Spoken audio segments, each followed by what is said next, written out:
Welcome to Spokane Talks Live. Kent Adams here. Hope you're having a great 9th day of August. Can you believe we're almost ready for school to start? And we're going to talk about that in a minute. With our first guest, who will be Kirstin Davis from the Better Business Bureau. And as always, she's here on the second Wednesday of the month and always has great tips for all of us. In fact, I asked her a question at an event last night because I was getting some, I think, scammed emails. So always helpful. Cathy McMorris Rodgers will be here to talk about all that's going on, but especially the town hall meeting tomorrow night. Tesia Humber from the Inland Northwest Blood Center will be here to talk about the need for blood in our area and how people really step up. I mean, we really have a very fortunate to live in this community and have people step up when the need is there. This week with Pia Hallenberg from the Spokesman Review and DeAnne Wilfong from Smooth Transitions, next on Spokane Talks Live. For the Inland Northwest most comprehensive sports report, think outside the porch with Spokesman.com. For just 99 cents for the first month, you'll enjoy unlimited digital access to the news and sports news that affect you most. From EWU to WSU, from Northwest Preps all the way to the Seahawks, we're the local authority that makes sports in the Inland Northwest different than the rest, better than the rest. On your phone, on your desktop, and on your tablet. Subscribe to the digital experience with Spokesman.com. I'm Lexi Dyson. I am an archaeological technician for the Tahoe National Forest in California. Archaeology is perfect for me. It kind of combines all of my loves: history, my love of culture, my love of arts and science.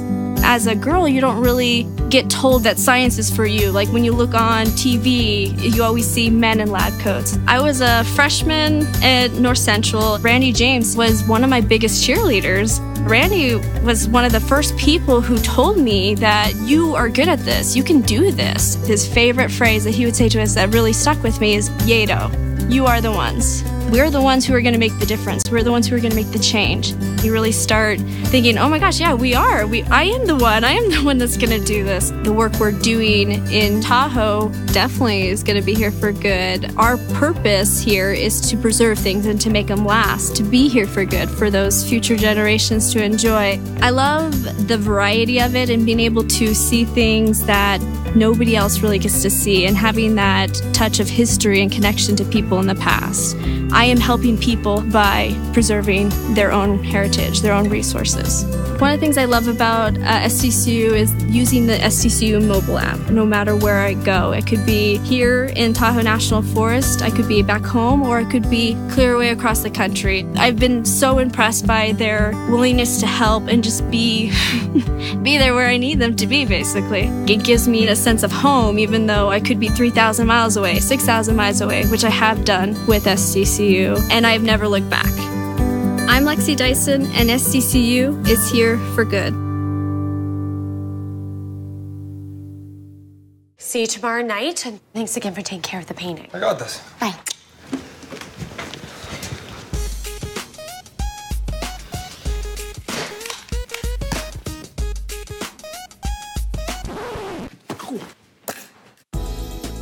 Weekends are made for painting. Let the experts at Rada Paint take care of you. Hi. This looks amazing. Rada Paint, over 80 years of quality, tradition, and trust. Find it in every can. Welcome back to Spokane Talks Live. It's 90 degrees out here in Spokane on the 9th of August. And it is that time of year that we grandparents and we parents prepare to send our kids back to school. I shouldn't smile or laugh too much. Kirstin Davis from the Better Business Bureau. Hi, how are you? I'm great. How are you today? I haven't seen you since about this time last night, I think it was. Yeah, exactly. Well, not quite this time. That might give the wrong impression. But we were at the PRSA Mingle with the Media. Yes. Yeah, and you got to wear beads. Yes. You're special guest. Yeah, so I got free wine. Yes. That always works. The rest of us had to just But buy it was our own. hot last night. Oh. You know, it was outside of the, Nectar over at Kendall Yards, and they had it outside on the patio. It was covered, but it was still like 95, 96 degrees. Yeah. And I kept finding myself just we were all like sweating. Yeah. So we all looked alike. It's all right. At least we were together in our... Yeah. And on my way over, I'm grabbing my chapstick out of my car. Oh. what was left of it. Well, yeah, it had melted, and when I opened it, it went all over my pants. And so my wife had a few very choice things to say when I got home last night. Anyway, Better Business Bureau. Yes. What's going on? Because it is back to school time. I think we're about 22 days out from. Oh, who's counting? Spokane You, apparently. schools. Yeah. At least that's what I heard. Yeah. Yeah, it's that time. It's, the days are getting shorter, and then we got to get prepared. So I, for myself, I'm always about this time I get ready to have a routine back. Okay. Summer feels chaotic to me a little bit, but there's just some things that we want you people to keep in mind as they're preparing for that. To be, first of all, save you some money, hopefully. And then, that's always a good thing. Yeah, that's always helpful. And then secondly, just to make sure that you are doing things safe and protecting your information. So first thing you want to do is create a budget. Okay. So, most schools and classrooms put together a list of what you're going to need. So I know if you walk in a lot of the area stores, they'll have the school list right there. It's easy to pick it up. But try to do a little bit more preparation than that. Really sit down, figure out what you really need, and then start your shopping at home, actually. Okay. So you never know if you have that extra pack of pencils that you bought last year that's in a drawer, or if the older sister's calculator will work for the younger one heading into Algebra 2 or whatever it may be. So do, make a list, figure out what you really need, because that will save you money in the long run. Good point. And then for those more expensive items, those high-end calculators that they need, because we don't understand. Remember there was a day when we were in high school and college when they said, well, you need to know math because you will never carry around a calculator. Exactly. Well, where's our phone, right? Yeah, exactly. So the calculators, if you have a child heading off to college, you might be looking for a laptop. Yes. Even dorm items, refrigerators, things like that. So those items you really want to research online. And also, especially if you're going to do something secondhand, make sure that you're following all the things we always tell you. Shop from a reputable site. Right. Make sure you're safe if you're exchanging through a online classified site. And if you're ordering online, for those who don't want to do it all locally, you've got to allow some time for it to be shipped. Otherwise, you're going to pay for that little refrigerator or something, a huge fee to get it. Yeah, those aren't cheap to ship, that's for sure. No. So you just want to take those normal precautions. Don't ever pay with your debit card. Make sure you're using your credit card to protect if something does not go right. Okay. And then also you want to make sure that you're not paying wiring money. Never wire money. Just don't do it. There's not a reason to wire money, especially when you're reputable online. Company will set up for the credit cards. And then if the seller wants you to pay in gift cards or something, that's not a good idea. Yeah. So be smart about that. And then the other thing is about one other thing, especially if you have high schoolers like I do, those high-end fashion items, the knockoffs and things like that. Yes. Just use your brain around those. Make sure that you're actually getting what you think you're getting. Yeah. And follow the same rules with purchasing. And we'll probably start seeing some of those social media coupons that come through that everything, I get $50 off at Target or Walmart or whatever it may be.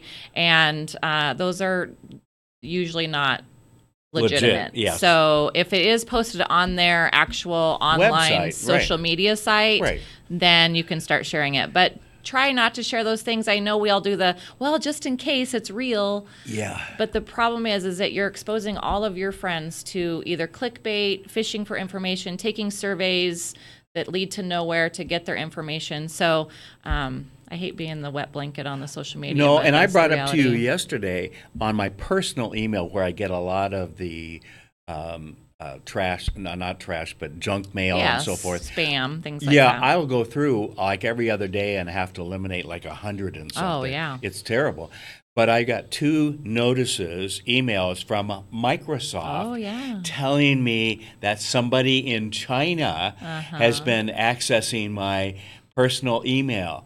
Now, I immediately thought of you, okay? Not because of China, but because of and I did not. Well, you saw the red flag. Yes, you saw I the did. red flag. Yeah. Well, good but for I mean, you. it looked legitimate. They they always used the color do. blue and everything else. Yep, so. and they probably had their logo and all of those things. So you just that's how it works. Yeah, it's so easy to fall into that trap. Yeah. Well, let's put in a new password. Well, now they got your password. Exactly. Yeah. Exactly. So. And then, real quick, I wanted to mention there is a Social Security scam kind of going around there. We're not having a lot of reports of it in this area, but these things tend to sweep across, and so we're getting some reports nationally about the calls seem to be originating from the area code 323. Okay. So that seems to be the spoofing number that they're using. Okay. And now, what do you mean by spoofing? A made-up number? Well, what they'll do, there's apps you can get that you can basically just say, I want numbers with this area code, and I mean, it could be your phone number. Yeah. And then they're using your phone number to call all these people, but it allows them to localize the phone number. Okay. So someone outside the area could put create a 509. Absolutely. Yeah. Which happens all the time. Yeah. But what they're doing is they're calling to say that there's been a cost of living adjustment increase.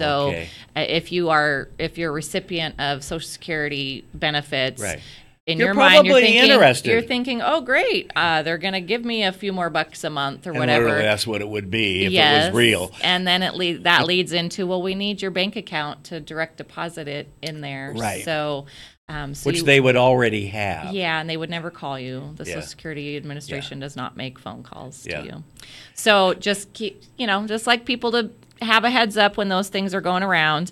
And as always, if anybody needs help, we're here to do that. Yeah. So contact us. To report scams and so forth, how do people do that? The best way, we have an awesome online tool called the BBB Scam Tracker. So it's just bbb.org/scam tracker. Okay. And it's a great way to report scams and also to see what scams are happening locally and nationally. Okay. So it's a great way if you feel like something has kind of happened. Yeah. You can go on there and see, and it will, you can put in what kind of scam it is, and all of a sudden you see, gosh, that's happened. Six people have reported that in the last, couple weeks. So it's a great tool to kind of, if you are feeling, if your gut's telling you this might not be the right thing, it will affirm or, it will confirm your gut clear instincts. It and be okay. Absolutely. Right. Yeah. But we also always want people to report things, even if you don't fall victim to it. If the attempt is made, we want to know about it. Yeah, because you're tracking all that. We track it and we share it with law enforcement, and it's just really helpful. The more information we can get out there, the better to just, share what's going on. Right. Mm-hmm. Well, now, just to get information on local businesses, on charities, those kinds of things, where do people go? bbb.org/northwest. Northwest. So that's going to give you the local information about businesses around here in the Northwest, and charities, too. That's important. We often forget about that because we do get scammed by these sound-alike charities, don't we? Oh, absolutely. Yeah. There's a lot, they'll change one word. And it's not the Heart Association. It's the Heart something. Heart. They'll just change a word and make it feel very legitimate and know all the language to do that. So, wow. Yeah. All right. Thank you as always. And I'm so pleased that I learned something about those 2 emails that came in because I knew I had to tell you that I listened to you. I know. It's paying off. It is. Now we'll talk about that gift card that I did last December. No, we won't. Anyway, hey, we're going to take a quick break. We'll be back with Cathy McMorris Rodgers right after this.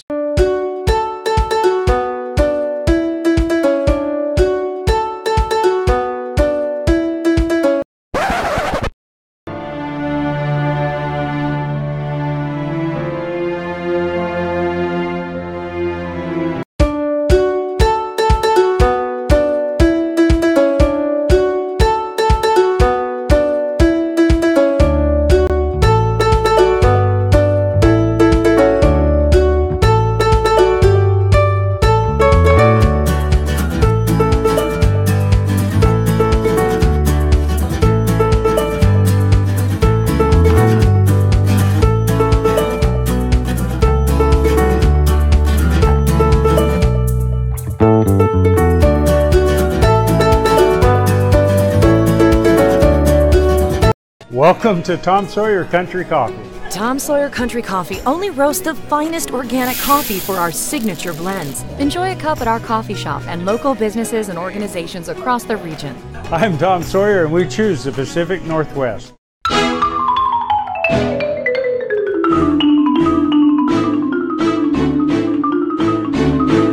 Last year alone, Avista customers saved over 53 million kilowatt hours of energy.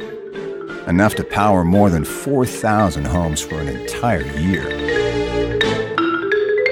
Way to save, everyone. Way to save. Find your way to save at avistautilities.com. What? You haven't been to the library lately? Stop in today and see that the library is more than books. Spokane County Library District facilities feature on-site technology, including Wi-Fi, computers, and printers, as well as free use of meeting rooms. The Library District offers events and programs for all ages, from story times to career development and employer classes to Social Security workshops. Our staff is well trained and happy to help. Find out more about your library at scld.org.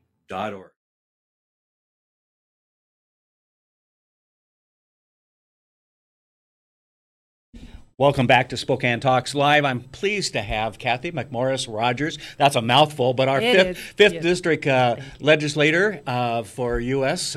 Congress. And how are you doing? I'm doing well, Kent, and it's great to spend some time with you today. Well, good to have you, as always. And we won't go into much of the election issue because that's next year, but it's coming down fast, isn't it? Well, one thing about the House, we run every 2 years. Yeah. People often ask, well, would you change that? Maybe we need to change that, Cathy. You know, I wouldn't. I wouldn't if I could. I believe it's very important that it keeps the House, the representatives that serve in the House, close to the people, accountable to the people. It's the people's house. It's the people's house. And I believe there's a lot of wisdom that our founding fathers had in establishing that 2-year term. The senators, yes, it's a 6-year term. Yeah. And they approach their jobs very differently because of that. Right. Well, I know you've been spending a lot of time out here, and the next few weeks until, after Labor Day, you're going to be spending time. And there's been a lot of criticism recently, a lot of shouting by those that I personally don't think understand the process very well about your doing town halls. Yes. And here we are Wednesday, and tomorrow night you're going to have a town hall at Gonzaga University. We'll mention before we finish this how to get tickets, but how do you address that criticism of, well, Cathy holds coffee meetings, she holds other meetings, goes out and see people, but doesn't come to the town hall? Well, I've always done town halls. Yeah. I believe it's very important. It's pretty fundamental as a representative for these 700,000 people that I'm listening to. Right. And that they have a chance to make their points, to be heard, whether it's the town halls, the traditional town halls, the tele-town halls, the coffees with Cathy, the conversations with Cathy. I actually, when you compare the number of those type of events that I do compared to other members of Congress, the 435 that serve in the House. Right. I'm way above the average, and it's fundamental. I must listen. It makes me a better legislator. It makes me allows me to make smarter decisions. So it's a priority. I'm excited to have the town hall. We're doing it at Gonzaga's campus this year. We've done them at the Lincoln Center in years past. But it's now a church, so we're moving over to the Gonzaga Center. And yes, having these dialogues is very important. Anyone who wants to have time with me, I regularly hold these coffees with Cathy, where it's a round table, just a very and that includes people who disagree with you. Absolutely, regularly, and I believe it's more a constructive conversation that you can have where you can have the back and forth and really take some time to delve a little deeper into some of these questions. Instead of the shouting match that we see at some, you only have to watch the national news to see what some representatives from both parties are getting when they go to speak to their constituency. And all they're getting is yelled at. And how does that help a representative? Right. I really, I've been concerned how many of these town halls have really just become an effort to make the representative look bad, get the picture, get the video, versus have a dialogue about important questions that are facing the country. Right. And we may not always agree. Right. I get that. Yeah. But we don't have to be disagreeable. I'm very concerned about civility and the importance of civility in our country. And in Eastern Washington, it weighs on my heart. Yeah. And in fact, this year I have been hosting dinners. Every time that I'm home, I've been hosting, we're calling them unity dinners. Okay. Where it was Bobby Inslow from Indaba Coffee after the election that encouraged me to do this. He said, there's something about breaking bread, getting together, and putting your phones away, and just focusing on each other and gaining that understanding. Right. And I have learned a lot. I have met some amazing people, and it's not everyone. Certainly not everyone that agrees with me, right? Some people have made it very clear, don't agree with your votes, but I have found that it's been a very positive, and the people that have participated have really responded positively to that setting. And again, if people want to engage, just call my office. We are doing this on whether it's the unity dinners, the coffees with Cathy, the conversations. I want to hear from people. Well, and tomorrow night we will watch on the 11 o'clock news video recordings of Andrew Biviano and the others outside complaining about not enough town hall meetings and everything else because they want their claim to fame on TV. I will bet that there will be more of that coverage than what you say and how you listen inside the room, which is really a sad commentary. But I understand why they're doing it. They want the TV time. Yes. Yeah. Well, this year, KSPS has agreed to televise it. Yes. Which I'm really grateful that they would do that. So see the honest program. Everyone then can hear. Yeah. What I find is that a lot of the questions that are asked at these town halls, whether it's teletown halls or Coffees with Cathy, it's a similar question that is asked a lot. Right. There are some questions that are on people's minds, and so I'm pleased that KSPS is televising it. I think it's great. Well, let's just for a brief second before we go to break, let's talk about how do people get tickets to tomorrow night, because you have limited space and TV's going to be there and everything else. So how do people do that? Right. If they're interested in a ticket, just call the office. Oh, okay. Yes. That makes it easy. All right. And when you talk about sitting down with people that you don't always agree with, a person that comes to mind that I know has been really involved with your office is Phil Tyler. Yes. Okay. I would not call him a Republican. Okay. No, he's not a Republican. No, Phil is a good guy. I like him. We sit here, he sits where you sit, and we have conversations, and we don't always agree. But he isn't disagreeable. And to what you said before with talking about being disagreeable, I think we all learn more. I learn more with people often who I don't agree with, but have a conversation rather than a shouting match. So I hope we can move that direction, Cathy. Right after the election, there was some racist graffiti at the Martin Luther King Jr. Center. Yes. And I reached out to Frida Gandy. She's the executive director. I had not met her up until that incident. I also reached out to Phil Tyler, the president of NAACP. Right. And I asked him, what can I do? Right.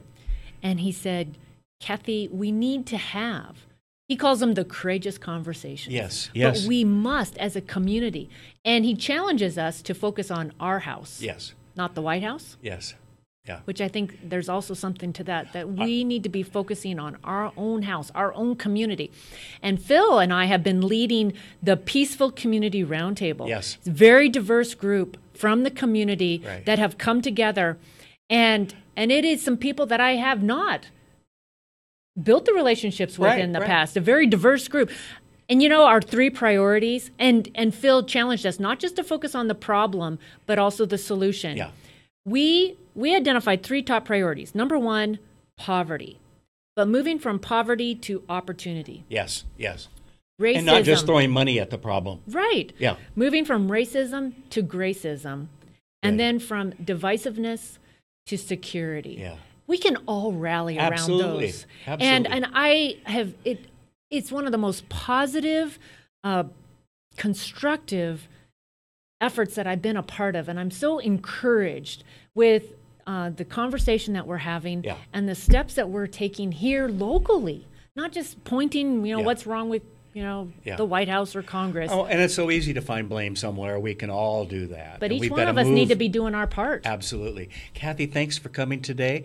And once again, if people want to get tickets to tomorrow night's event, Thursday Yes, night at yes. Gonzaga, what time does it start? Do you remember? It's at 5 o'clock. 5 o'clock. Okay. You had to think for a Yes, second, didn't yes, you? yes. Okay. Well, I didn't know. Okay. Yes. So, well, thank you very much for coming. We're going to take a quick break. We'll be back right after this.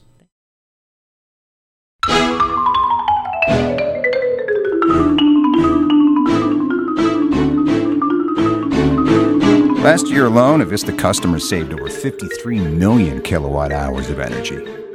Enough to power more than 4,000 homes for an entire year. Way to save, everyone. Way to save. Find your way to save at avistautilities.com.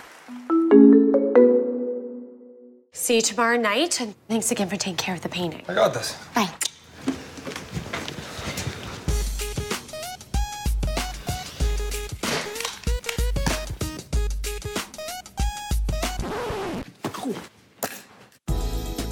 Weekends are made for painting. Let the experts at Rada Paint take care of you. Hi.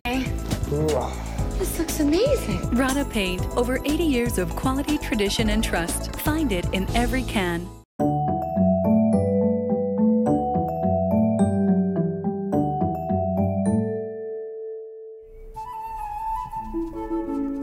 To find the right home for you, you'll work with your realtor to compare the properties you're interested in, analyze the market, and figure out a reasonable offer price.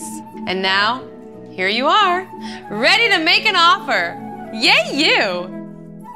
Here's how it works. First, you'll complete an offer sheet which your realtor will then present to the owner. Sometimes, a nice note to the owner can help your offer stand out. Butter them up. Tell them how much you love their garden, that it reminds you of gardening with your grandmother as a child. Do not mention you're going to bulldoze it and put in a pool.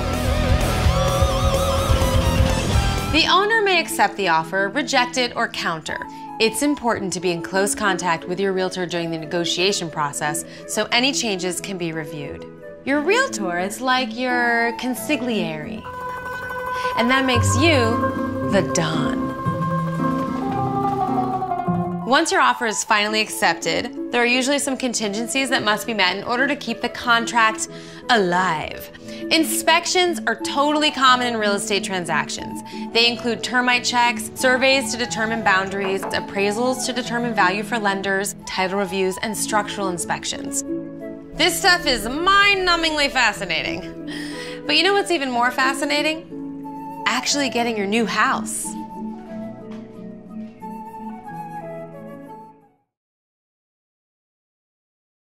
Welcome back to Spokane Talks Live. Still 90 degrees outside. I think we're headed for about 96 today.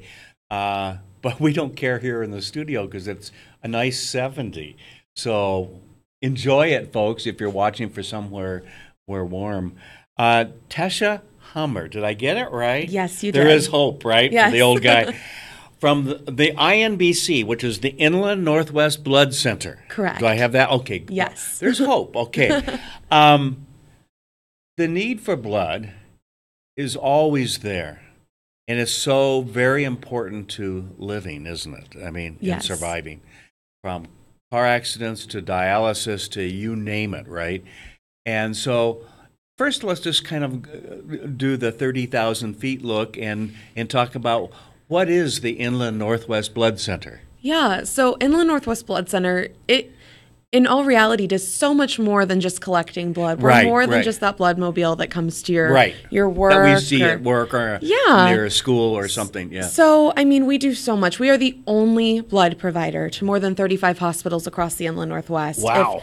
If someone you love needs blood in Spokane, in It's Coeur come from d'Alene, you guys. It's coming from us, yes. Okay. So, and it's our generous volunteer donors who are the ones making this possible. Yeah. Without them, we can't do what we do. Right. So, on top of the blood collecting, we also assist with cross-matching. So, patients who are maybe more immunocompromised or their bodies aren't able to take the blood as if you or I needed it. Okay. We're able to do cross-matching to make sure that the unit that a patient is getting is specific and not is going to be rejected. Yes, everything else. Best possible match. Wow. We offer those services. We also offer HLA matching. So our You'll center. explain what HLA. Yes. Okay. So HLA markers are instead of they're more detailed information in your DNA. So when it comes to organ transplants or bone marrow transplants, so we don't assist with the bone marrow aspect, but we assist with organ transplants for hospitals like Sacred Heart. Because that has to be really specific. Yes. So we do those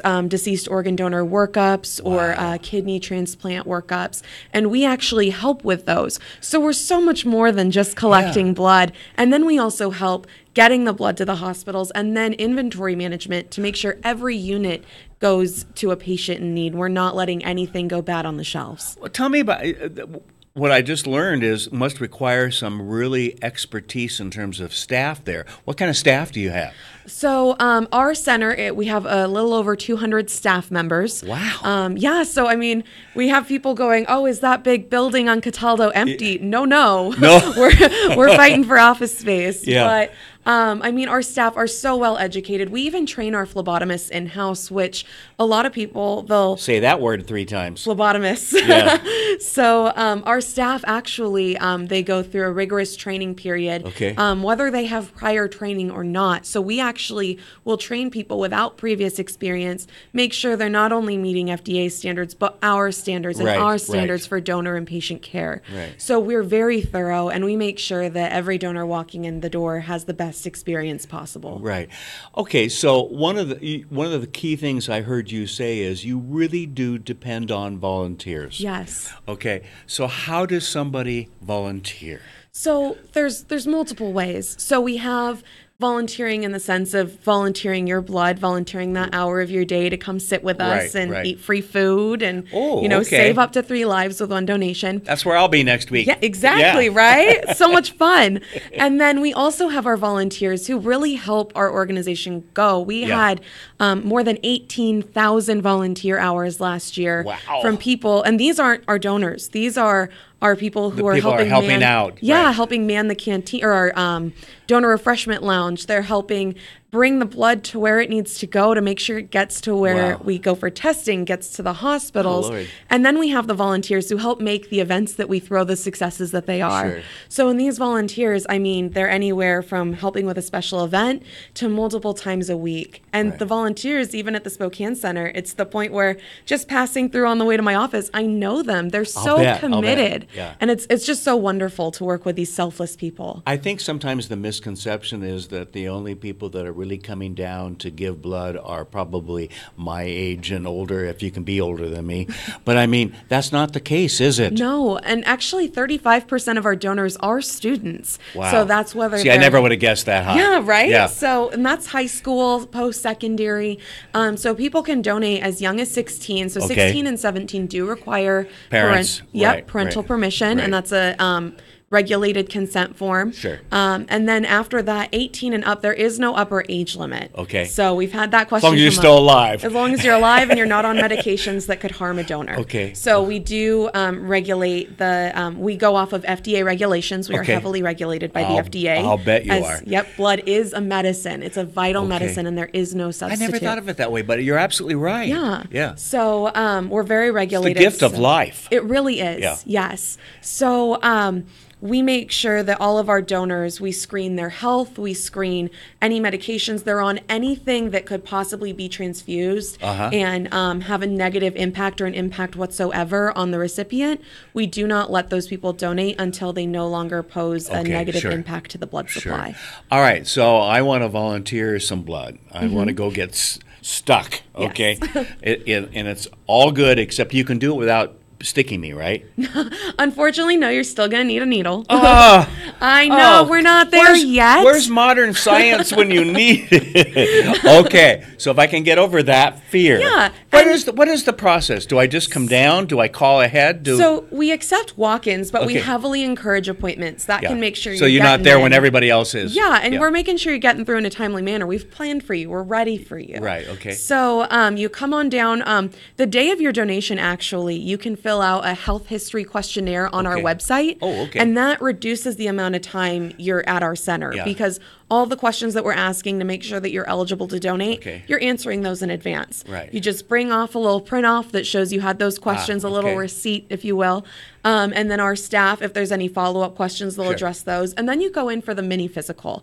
So we take your blood pressure, your temp, we take all your vitals, and then we test your hemoglobin, which is your iron count. And that, honestly, is the worst part, in my opinion, which it's a little finger prick, right? Yeah. You're just getting a finger prick. They're testing your iron levels, and it's over and done like that. Okay. So people like me who are terrified of needles, if you can get past that finger prick, the rest is seriously I get the point. Yeah. Oh, sorry. You made it too easy. I know, right? Yeah. But it's such a smooth, and we actually monitor and keep track of all that health history for you. We had a donor recently who told us that because we were monitoring her iron levels and we were monitoring her information, when she received a letter from us saying, hey, this bit of your health history is a little off, you know. Take it to your doctor. Yeah. And it actually helped her prevent a heart attack. Oh, wow. So these things, it's not just for our benefit to make sure you're healthy enough to donate. Our regular donors see long-time benefits of being able to track their health history. Nice. What is the need for need? Blood? The need is great and consistent. We always have a need. Okay. Whether it's rainy, sunny, no matter what month, there is a need for blood. Okay. So we rely on at least 200 donors every day to come forward and donate. Wait. To give blood, 200 every day? Correct. Wow. Yes. Okay, I would not have expected that. No. I might have thought of maybe upper end of 50 or 60. Mm-mm. Okay. That's because we supply the entire inland Northwest. Okay, so, yeah. And that's out from central Washington through the Idaho Panhandle up to the Canadian border and down through the Lewis and Clarkston Valley. Wow. So we are really a far-reaching organization, and we're your community blood center. Yeah. The people you who are donate the blood center. Yes. Yeah. So, and it's our donors. I mean, it's wonderful to think about. We actually had it recently where one of our staff members, she received a notification that her unit was being shipped off to a hospital, and it so happened to be the day our sickle cell anemia patient was getting her exchanged. So we're now trying to figure out, we have the ability, since our patient consented, to look up and see if one of our members was the donating unit for this person who needed blood. Wow. So the technology's there, and with the proper consent, it's amazing what we can find. And especially when we have patients who want to meet their donors, we're able to then do the research, reach out and see if our donors are willing to meet. And I know for some donors that is such a rewarding experience. I'm guessing it would be. Yes. Because you know you're helping, but it's kind of generic and it's the big picture. But we all, I think, best relate to people individually. Yeah. And to know that you've helped somebody, number one, live, improve their life, and everything else that goes on. Gosh. And the moment you see, so I had the honor of sitting in with our sickle cell anemia patient who receives 8 units every 4 weeks. Oh, Lord. And the moment you see that blood save someone's life, it's so rewarding. It's so just inspiring to see that that was someone decided, instead of going out for lunch that day, they were going to spend an hour at our center. Wow. And now you get to see someone live in a way they never could have before. It's just beautiful. Great. Well, we've run out of time, and I know you could go on, and it's too bad you didn't come with any enthusiasm, you know, but you'll come back, right? And we're going to be doing some things with you because this is important for our community, and things like this are important because they do save lives and so forth. And it's a way we really can contribute back, whether it be to come in and volunteer to help patients, or whether it's to give blood or whatever. So how do people reach the blood center? So you can go to our website, inbcsaves.org. We also have our phone number, which we can provide. And then if our Spokane and Coeur d'Alene donors come to our center next week, we have special events where you'll get your free Save Our Summer t-shirt. So the 14th through the 20th, come on down to any of our Spokane or our Coeur d'Alene centers. All right. I'm always looking for a t-shirt. I know, right? Yeah. They're very You have awesome. large size, right? Yes. Okay. Sizes. Extra large. Okay. Hey, thank you, Tesia. What you guys do over there is important, and thanks for coming in and sharing that, okay? And thank you for welcoming us today. All right, great. We're going to take a quick break. We'll be back with Pia Hallenberg right after this.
Welcome back to Spokane Talks Live, and it's that time of week. It is, isn't it? It is, yeah. How are you, Pia? I'm good, thank you. Good. I'm good. Been finding enough to keep busy? I have been pretty busy. I should share, because my days are just a little nuts sometimes. Yeah. So yesterday was Tuesday, which is Spokane Valley City Council meeting Tuesday. Yes. So I come into work a little Should we later. have a moment of silence for you? No. I come into work a little bit later, like around noon or something. Because you're going to be through the evening. Yes. And so I ran out and did a story yesterday afternoon, and I went back downtown, wrote the story, wrote another story. Got back in my car, drove out to the valley again, covered the meeting, went home, wrote a story for tomorrow, and I got up this morning and I went out to a ranch out by Cheney to interview a woman who is putting on a workshop about how to have holistic ranch management, and it was really, really cool. So I sit in City Hall one night, and then the next morning I get to start my day among the cows, and I really appreciated that. Yeah. I wasn't dressed like this. I was wearing something else when I was out there. So speaking of cows, do you know that 7% of the population believes that chocolate milk comes from chocolate cows? I'm not sure that's true, but anyways, I've heard that. I hope that's not true. I prefer to think more highly of people. I grew up on a farm, so I know where chocolate milk comes from. But, I'll bet you do. Hey, by the way, I wanted to congratulate you on an outstanding series on the Sheriff's Department and all that's going on. Thank you. I know you've been working on it. I sort of forgotten about that. Yeah. Well, it's been what, last week? Have you heard from the sheriff? Is this okay? No, I haven't, but he'll be in here tomorrow to do the program, and a lot of the things that you've talked about, we talk about on his sheriff's report that we record and play, and so. But it was good to see it have a much a broader audience, meaning the newspaper, because not everybody listens to our recordings, and I get that. But to see that covered. Well, I think so people don't know, what the story was about. Right. So what we decided to focus on was why it's so difficult for the Sheriff's Department to hire new deputies. Right. And it's not a matter of poor leadership or anything like that. It is simply there's a nationwide shortage of people who want to become law enforcement officers. Right. And so we decided we were going to, try to take a look at that and find out why. And so there are different explanations. Some people say, well, this is very dangerous jobs. There have been assassinations against officers. Right. This is what Sheriff Konasevich, that's what he says, that's the main reason why people don't want to be law enforcement anymore. Right. Some people said, well, there are big pay differences across the state. Okay. So if you are if you just graduated, or if you're thinking of going into the police academy, you have a choice between many, many, many, many jobs all over the country, and some of them may pay $65,000, and some of them may pay $35,000, and so depending on where they are. So there's another issue. And then the thing that I found, and one of the things I found the most interesting was that you have to take a test. Yes. These are civil service jobs, right? So you have to take a test. And almost half of the candidates in Spokane lie on their test. And I'm like, hello, people, this is law enforcement. You think they're not going to find out? Come on. But almost half of them. Some of it they can just find out on social media. That will stick with me for a long time. Almost half of the people lie on their application, and then they're out. Yeah. Because you can't have a police officer or a sheriff's deputy that lies. Yeah. It's just not a good idea. And some of the things they lie about aren't things that are going to disqualify them. Exactly. It's like... It could be a speeding ticket from when they were 17. It could be, shoplifting. Who knows? Right. Obviously, if you committed a murder, you're probably not the best candidate. You're probably going to be down the list. But, the smaller things. And it just blew my mind a little bit that 50%. Yep. Wow. Well, almost 50%. As we said at the top of the show and so forth, it's 90-some degrees, probably going up to about 96 today. Mm-hmm. It's going to be another warm day. I think we're trying to work on a record number of days in the 90s and so forth. In a row. And that brings up the question about cooling centers. And I know you guys are taking a look at that. Well, I'm not sure exactly what we're going to do at the spokesman, but we were talking about it in the news meeting today. Okay. How hot does it have to be before it's dangerous? Right. And one person said, and I will not name names, well, this is not the Midwest, and it's not 105 and 80% humidity, and this really can't be that dangerous, that kind of thing. Unless you're out there all day. Well, unless you're out there all day, and unless you are perhaps on drugs, a little strung out, a little high, maybe you're very drunk. Maybe you haven't had any water for 3 days, and it's close to 100 degrees, and you can't get out of the sun. I am not a doctor, but I would assume that could put you in some kind of trouble. Right. And maybe the only water you've had is the warm water you've been carrying around all day. Yeah, you know what I mean? Heaven knows where you got it from. Yeah, that's true. So it's I think. I don't know how many days in a row we have to have before we need to take a look at this. I know that the libraries see a lot of homeless people when it gets really hot. Right. They also see a lot of people who don't have air conditioning at home, right. Or can't otherwise get out of the heat. So I think, I don't know if there's we have to have 3 days of 102 or something. I don't know. Like with the snow but ordinance. We'll find out in the Spokesman Review, won't we? I think we're going to take a look at it. There's been. I think they found 2 people dead over the past. That the heat might have been a contributing factor. Know. Let's not speculate. Right. We don't know, but because there's also some bad drugs going around, so it's possible. But that started the whole conversation. Well, so who knows, and where do you take someone, and so do we even know how many dead people they kind of sort of find?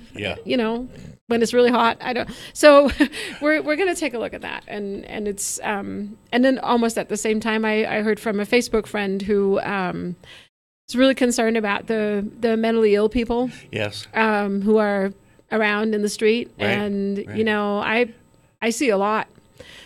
He saw someone yesterday who was half naked walking down the street, talking to people who weren't there, and pulled over, called 911, tried to get some help. Wasn't quite able to get through to 911, and because someone else pulled over and gave him some pants. He was not wearing pants. Oh, Lord. Gave him some pants and some flip-flops, and he put the clothes on and settled down. But then this morning, my Facebook friend heard that, they found somebody dead, and he's just terrified or was just horrified and convinced that it's this guy. Yeah.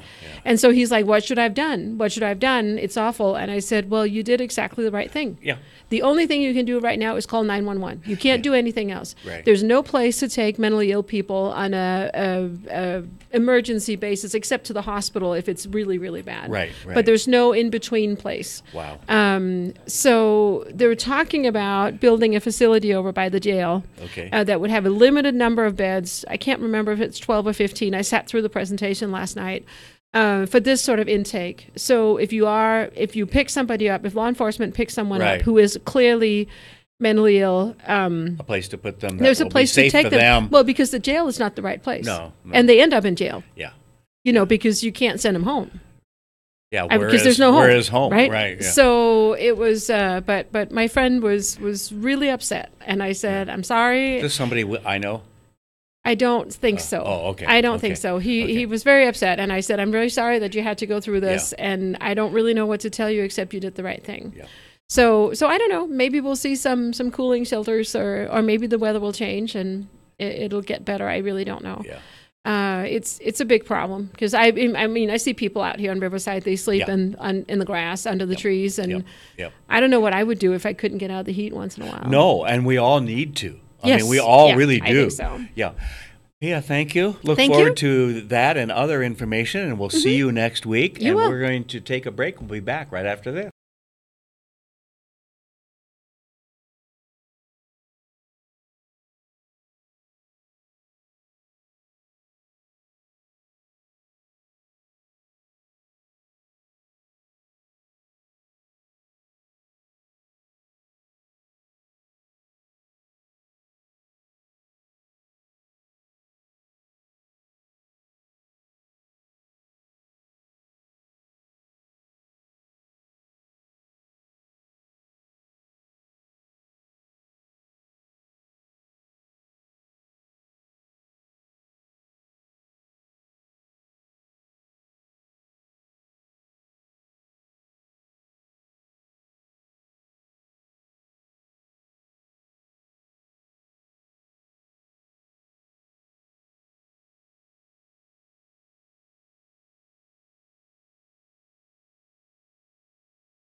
Here we go.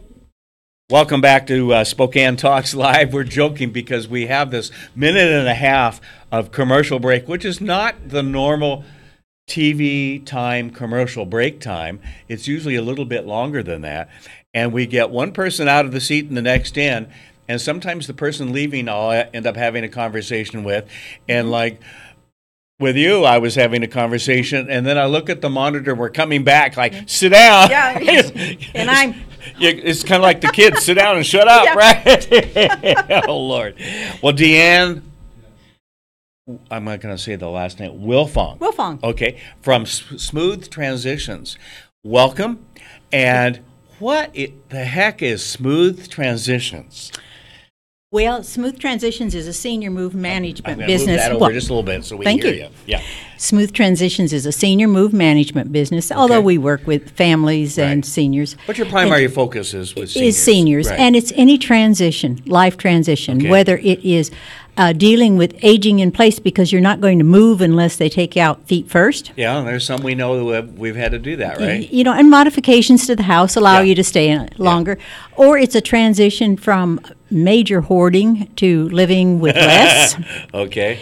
It can be a transition of relocation, going to be near the children. Yes, yes. It can be a transition of just dealing with downsizing because you have too much stuff. Oh, no, none of us have that. Well, I have a permanent job as a stuff manager. Yeah. You were mentioning to me the other day that in other countries, people have on average so many things at home, and then you threw out a number, I'm going to let you tell the story, of what we in America traditionally have. What are those two numbers? Because there's such contrast. We are consumers. Yes. We have an average of 300,000 items in our homes.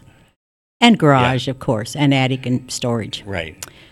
And basement. And basement. And the shed out back. And extra off-site storage. Yeah.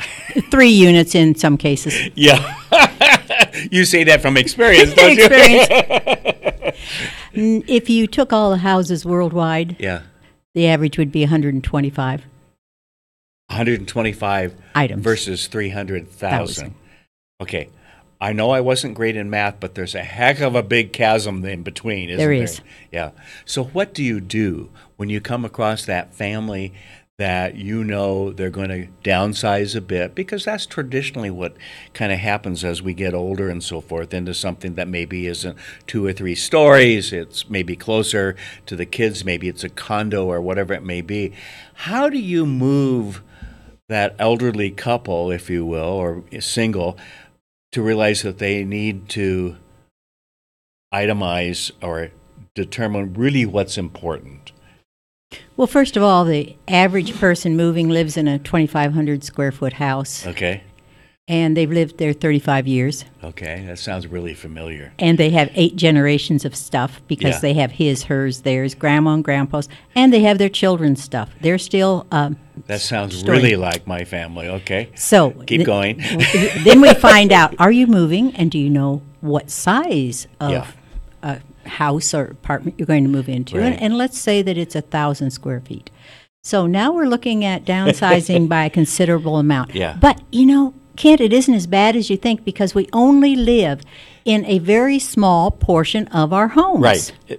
Yeah. And when you said that to me the other day, I reflected on, you know, you're right.